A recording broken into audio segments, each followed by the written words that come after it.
Our democracy, with its tradition of accountable power and open debate, is America at its best.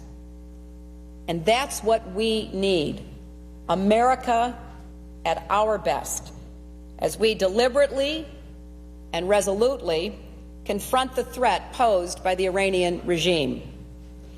Now, make no mistake, Iran poses a threat to our allies and our interests in the region and beyond, including the United States. The Iranian president has held a conference denying the Holocaust and has issued bellicose statement after bellicose statement, calling for Israel and the United States to be wiped off the map. His statements are even more disturbing and urgent when viewed in the context of the regime's quest to acquire nuclear weapons.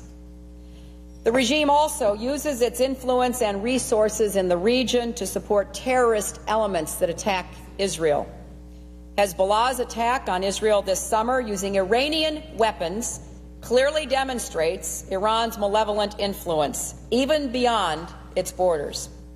We also have evidence, although it is by no means conclusive, of attacks using Iranian-supplied or manufactured weaponry against our own American soldiers. As I have long said and will continue to say, U.S. policy must be clear and unequivocal. We cannot, we should not, we must not permit Iran to build or acquire nuclear weapons. And in dealing with this threat, as I have also said for a long time, no option can be taken off the table. But America must proceed deliberately and wisely. And we must proceed as a unified nation.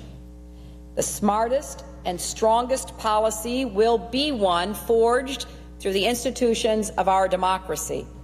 That is the genius of our American system and our constitutional duty.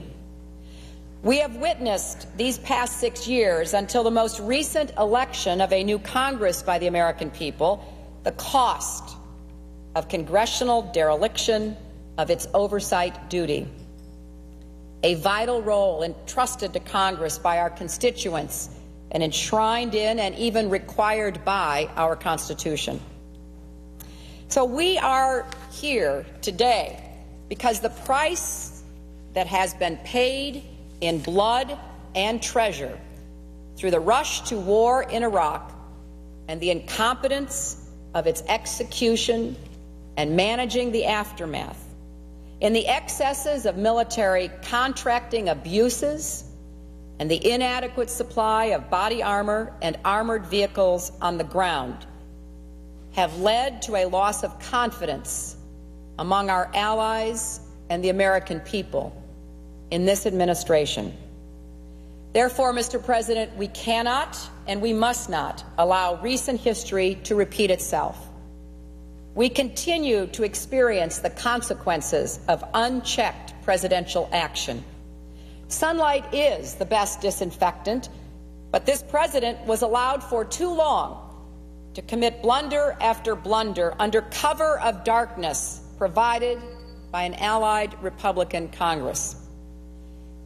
In dealing with the threats posed by the Iranian regime, which has gained its expanding influence in Iraq and the region as a result of the administration's policies, President Bush must not be allowed to act without the authority and oversight of Congress.